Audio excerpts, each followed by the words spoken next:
하나님의 말씀 마태복음 23장 29절로 36절 보겠습니다.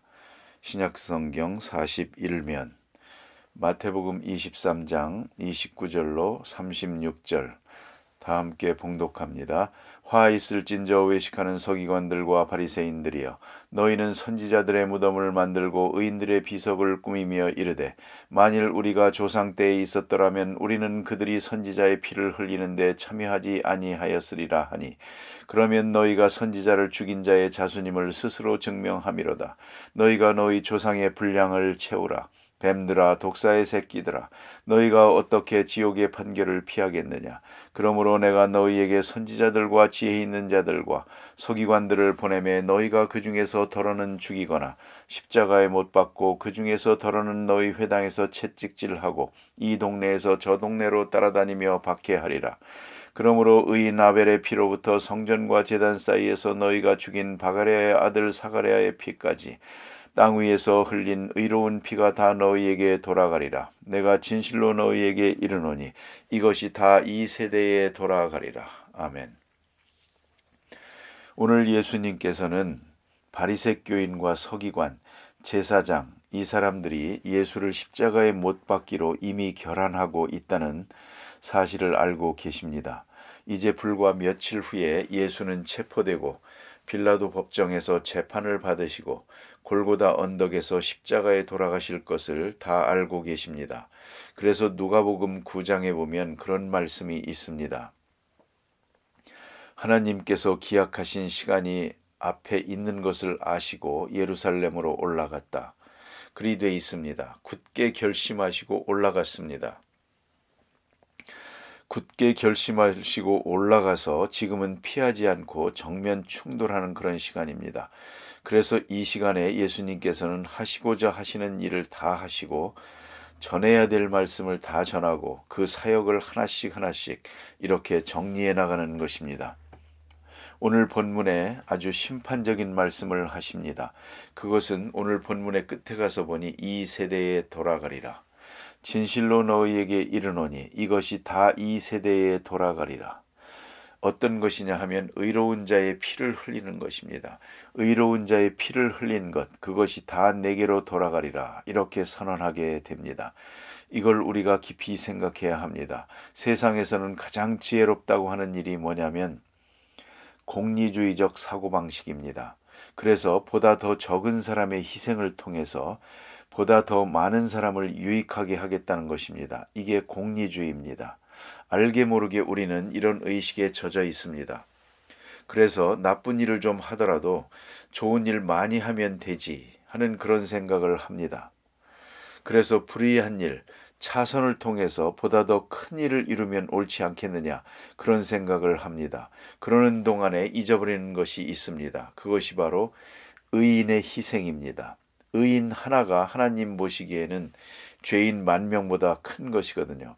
그 의로운 일이 절대로 묵살되어서는 안 되는 것입니다. 그런데 지금 가야바의 생각은 뭐냐면 요한복음 8장에 보면 한 사람이 죽어서 온 민족이 편하다면 좋은 거 아니겠느냐, 또 죽여야 할 것 아니겠느냐, 그러한 공리주의적 발상을 그대로 자기 철학으로 내세우고 있습니다.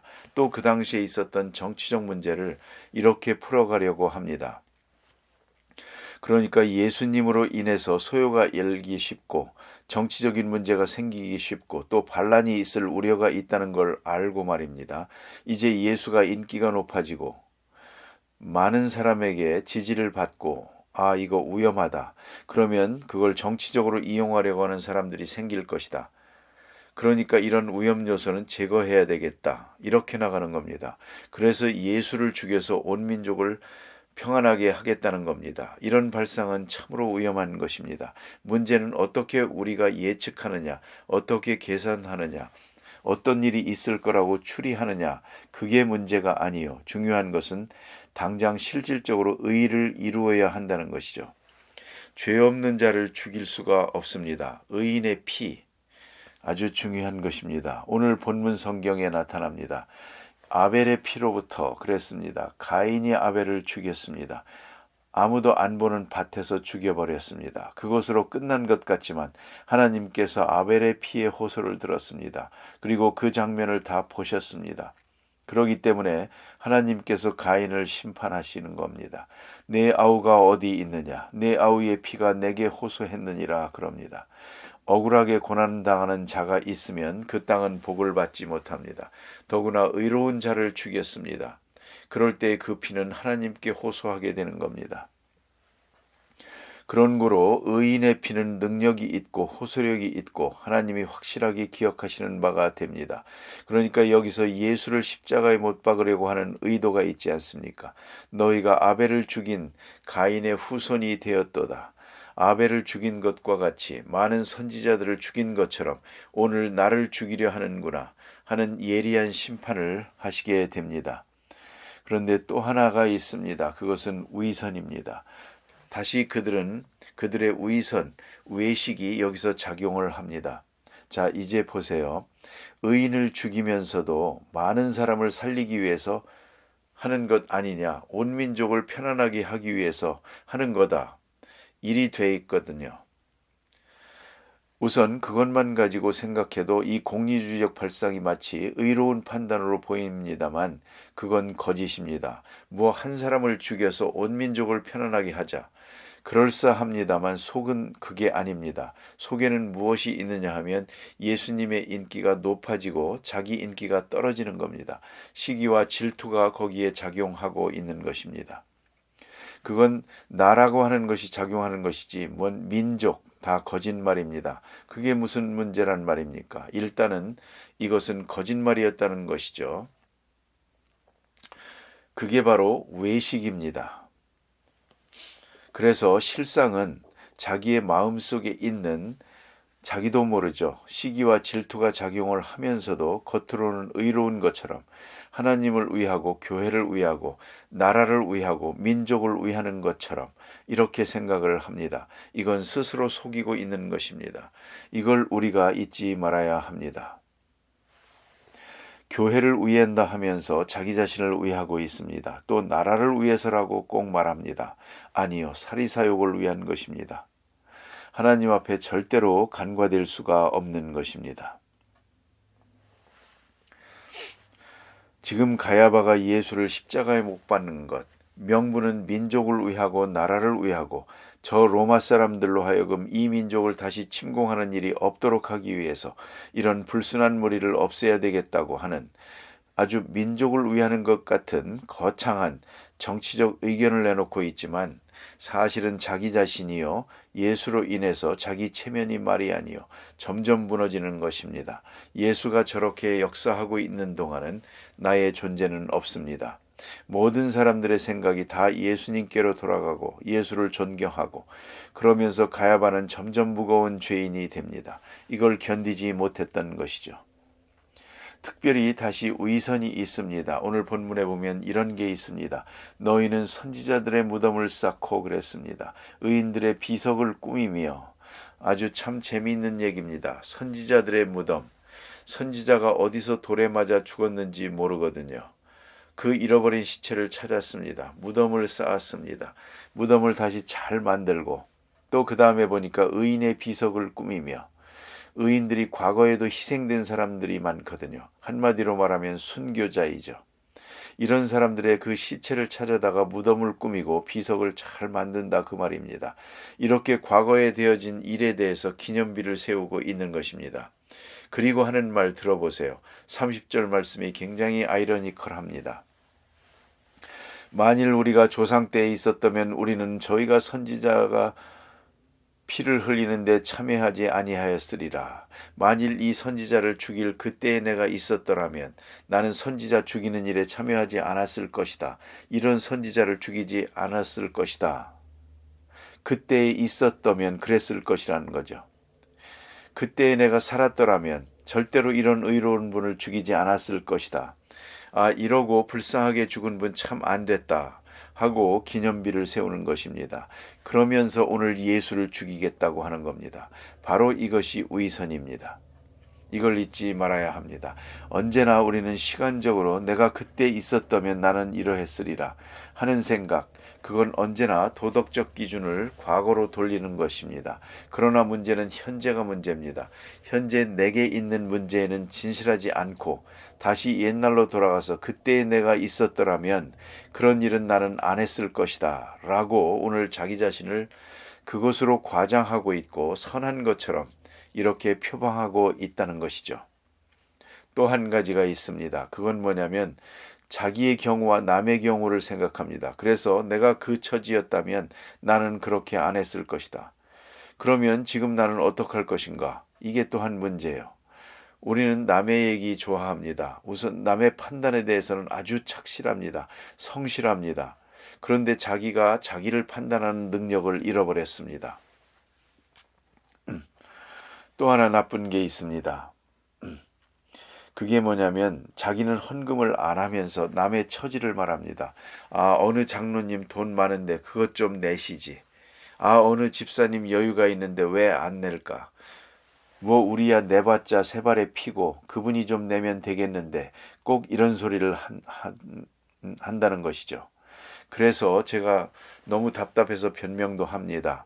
그 사람 사업을 하는 분이고 지금 돈이 있는 것처럼 보이지만 은행에 빚이 많소. 당신은 빚이 없고 저 사람은 빚이 많소.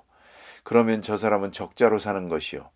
뭐 사장이요 하지만 자기가 쓸 수 있는 돈이 없는 사람입니다. 이렇게까지 변명을 해줘야 합니다. 그런데 사람들은 그럽니다. 내가 저 사람이라면 했을 거라고. 그런데 나는 아닙니다. 바로 그런 생각이죠. 또 하나 있죠. 남자와 여자 사이에도 내가 남자라면 이렇게 하겠다고. 그러니까 여자로서의 할 일은 안 하고. 또 남자는 생각합니다. 내가 당신이라면 이렇게 하겠다. 그러면 자기 할 일은 어떻게 할 것입니까? 그 처지를 이렇게 바꾸어 가지고 생각을 하면서 변명을 합니다. 그래, 이 사람들 하는 말이 내가 그때에 있었더라면 선지자를 안 죽였을 거라고 하면서 오늘 바로 선지자를 죽이는 일에 가담하고 있습니다. 내가 그 사람이라면 나는 그러지 않았을 것이다 라고 말하는데 지금 자기는 자기대로의 의무를 기피하고 있는 것입니다. 이것이 문제입니다. 여러분, 남의 처지 탓할 것 없고요. 또 과거 그때에 어떠했느니 하는 거 아무 의미가 없습니다. 현재 나로서 해야 될 일이 문제입니다. 오늘 내가 무엇을 하고 있는가 하는 것이 중요하죠. 이렇게 말하고 있는 당시 사람들에 대해서 예수님께서 무서운 심판을 하십니다. 이건 굉장히 심리학적인 말씀입니다. 만일 우리 조상 때에 있었다면 선지자들을 죽이는 데 참여하지 않았으리라 하니 31절입니다. 그러면 너희가 선지자를 죽인 자의 자손됨을 스스로 증거함이로다. 옛날 선지자를 죽인 사람들도 똑같은 소리 하면서 죽였거든요. 내가 그 전에 있었다면 이랬을 거라 하면서 죽였습니다. 너희도 똑같은 짓을 하고 있는 것이다. 남의 처지 보면서 자기 처지 의무는 안 하고 있는 것입니다. 선지자의 무덤은 장식하면서 올바른 선지자는 죽이고 있는 것입니다. 그것이 그들의 행위였다 하는 것이죠. 이 점을 깊이 생각해야 합니다. 내가 해야 할 마땅한 도리를 다하지 않으면서 다른 사람의 처지, 그 사람이었다라면 나는 이랬을 것이다 라고 하는 그러한 말은 벌써 자기 자신의 정체와 의무를 포기하는 것입니다. 오늘 내가 나로서 할 일이 뭡니까? 하는 것을 분명하게 해야 할 것입니다. 남의 처지를 비난하지 마세요. 그 사람은 그 사람 처지대로의 일이 있는 것이고 또 그때에 있었던 사람들은 그 당시 환경에서 살았던 겁니다. 그런 거로 같은 처지에 있는 것입니다. 자기 처지를 자꾸 피하려고 해서는 안 됩니다. 자기 처지를 포기해서는 안 됩니다. 그래서 하시는 말씀입니다. 예수님께서 책망하시는 말씀을 들어보세요. 너희 조상의 양을 채우라. 뱀들아, 독사의 새끼들아, 너희는 어떻게 지옥의 판결을 피하겠느냐. 이렇게 내가 오늘 해야 할 일을 하지 않고 의무는 하지 않고 도덕적 책임을 피하려고 합니다. 그리고는 더 큰 악을 행하고 있더라는 것이죠. 그러니까 다 알면서 행한다는 것입니다. 그것도 또 거짓으로 변명하면서 의로운 것으로 표방하면서 죄를 짓고 있는 것입니다. 그러므로 내가 너희에게 선지자들과 지혜 있는 자들과 서기관들을 보내매 너희가 그 중에 더러는 죽이고 십자가에 못 박고 그 중에 더러는 너희가 회당에서 채찍질하고 이 동네에서 저 동네로 구박하리라. 그러므로 의인 아벨의 피로부터 성전과 제단 사이에서 죽인 바랴가의 아들 사가랴의 피까지 땅 위에서 흘린 의로운 피가 다 너희에게 돌아가리라. 이렇게 변명하며 그 죽은 피, 그 피 다 너희 머리에 돌아가리라. 오늘도 너희가 또 나를 따르는 사람들을 다 죽이고 순교자를 내겠는데 이 피가 다 너희에게 돌아가리라 말씀합니다. 예수를 죽인 그 피가 저들에게 돌아갔습니다. 그래서 예수님께서 돌아가신 후 40년 후에 예루살렘은 망합니다. 깨끗하게 무너집니다. 지금까지 2000년 동안 그 성전은 다시 세우지 못하고 있습니다. 의로운 자를 피 흘리는 것, 큰 죄입니다. 그걸 또 변명을 합니다. 정당화합니다. 자기들이 하는 일은 조상들이 한 일과는 다른 일이라고 말합니다. 다른 일이 아니라 같은 일이라는 것을 잊지 말아야 합니다. 내가 저들의 처지였다면 그러지 않았을 거라고 하는 사람은 그 처지에 있을 때 똑같은 일을 하는 사람입니다. 그걸 잊지 말아야 합니다. 그런 거로 우리는 하나님 앞에 아무 변명도 없이 아주 정직하게 오늘 내가 해야 할 신앙적 도덕적 의무를 다해야 할 것입니다. 기도하십시다.